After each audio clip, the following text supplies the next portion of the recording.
अस्सलाम वालेकुम।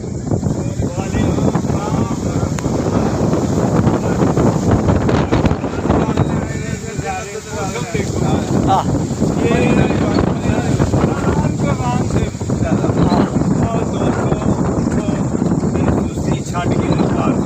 बिल्कुल।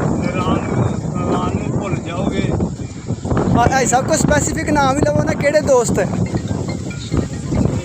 मेरे योगा ग्रुप वाले बिल्कुल। जिन्ने भी ग्रुप बने दे ने सारे ग्रुपों को मेरा मैसेज है। हाँ जी पार्क जाओ। बिल्कुल। जेड़ा बंदा पार्क जाए वो ही जिंदगी पा गया। हाँ जी इन्ना खूबसूरत मौसम। हाँ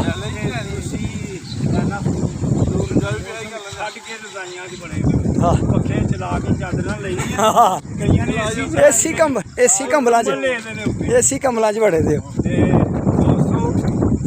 स्वाद वाला हाँ और लकी मरबत तो कहते हैं पूजा कटी हुई थी। भाई साहब फिर सियासत नहीं बिच वाड़नी।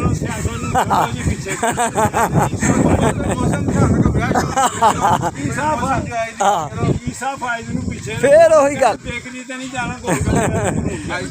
भाई साहब हाँ वो गल्लां नहीं करनियां ब्रेन।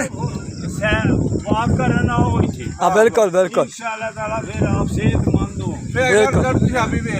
इंशाल्लाह इंशाल्लाह इंशाल्लाह। अल्लाह हाफिज़।